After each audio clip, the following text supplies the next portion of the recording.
이제 장근석 씨 어머니이자 사실 장근석 씨의 이전 소속사 기획사의 대표신 분이거든요. 그런데 이 장근석 씨 어머니가 역외 탈세 논란이 일었어요. 역외 탈세 논란은 이제 한국 외 다른 곳에서 벌어들인 수입에 대해서 제대로 세금을 내지 않았다. 이제 이런 거잖아요. 그러면서 다시 이제 아들의 어떤 발목을 잡게 됐는데 2023년 1월입니다. 바로 이제 얼마 안 된 얘기죠. 조세 포탈 혐의로 징역 2년 6월에 집행유예 4년 또 그리고 이제 벌금 30억 원 이거를 이제 말하자면 통보받게 됐어요. 그런데 요거에다가 또 이제 이 연예기획사가 또 신고받았던 세금이 있었어요. 15억 원. 합해서 말하자면 40억 원을 더 내라 이런 벌금령을 받게 된 상황이었습니다. 장근석 씨의 별명이 아시아 프린스고 그 명성에 걸맞게 또 최연소 빌딩 부자 이런 타이틀도 가지고 있거든요.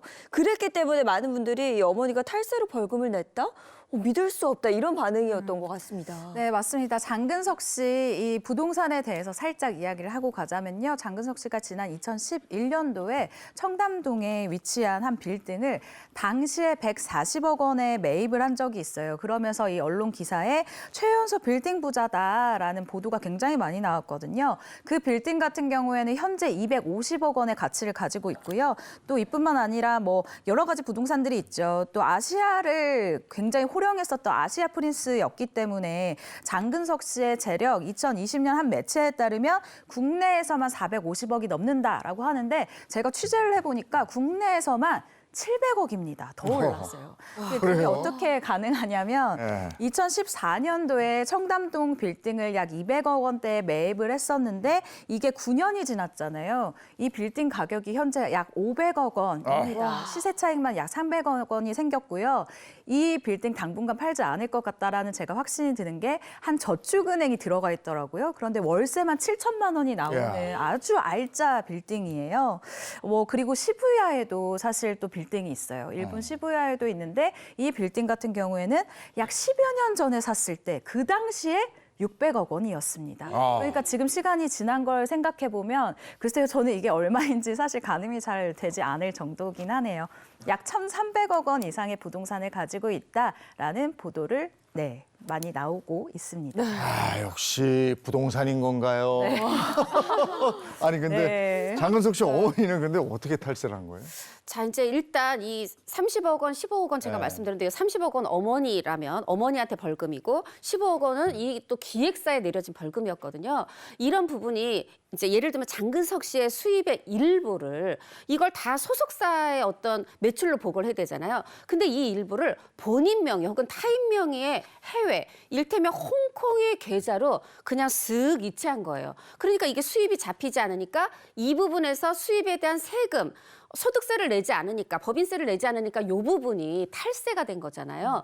그리고 또 이제 장근석 씨의 어떤 해외 활동, 특히 일본 활동이 컸었죠. 이런 부분이 또 이렇게 해외로 이체가 되고 이런 부분 때문에 이게 뭐 생긴 게 수입 곳이 일본일 수도 있고 한국일 수도 있지만 이게 또 역외 또 홍콩으로 이게 또 이체가 되고 하다 보니까 이게 역외 탈세가 된 거예요. 그래서 이 부분에 대해서 이렇게 45억 원이 추징이 된 건데 놀라운 건 이게 이제 뭐 현금으로 냈다 이런 또 보도가 있었어요. 그러다 보니까 결국 그럼 돈 낼 돈이 없었던 게 아니라 있었는데 안 낸 거야 또 요렇게 되면서 장근석 씨도 아마 속상한 부분이 있었을 겁니다. 그런데 장근석 씨 어머니가 벌금 45억 원을 냈는데 황제 노역을 막았다 뭐 이런 얘기가 있더라고요. 네, 막았다라는 표현이 사실 굉장히 적절할 것 같습니다. 현행법에서는요, 벌금이나 과료를 내지 못할 경우에 이 노역을 통해서 차감할 수 있는 이런 법을 두고 있습니다. 그러니까 노동으로 내가 내야 되는 벌금을 대신하는 것인데요.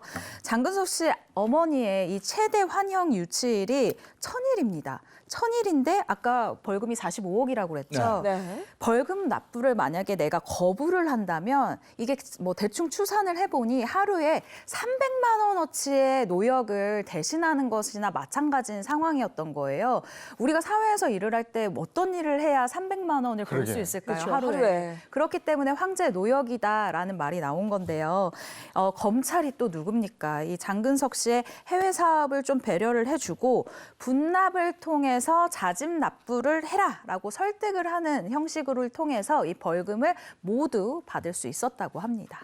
여기서 이제 또 한 가지 짚고 넘어가야 될 게 장근석 씨는 어머니의 이런 탈세 부분 이거 전혀 몰랐나 이 부분이죠.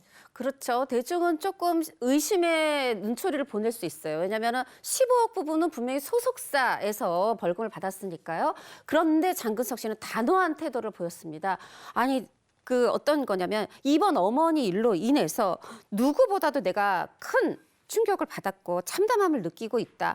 이런 어떤 공적인 업무에서 어머니가 보여준 모습에 크게 실망을 했고 이 모든 사실을 나한테 숨긴 거에 대해서 가족으로서도 신뢰를 잃었다. 말하자면 소속사 대표로서도 어머니로서도 신뢰를 잃었다 하면서 선을 강하게 긋는 모습을 보였죠.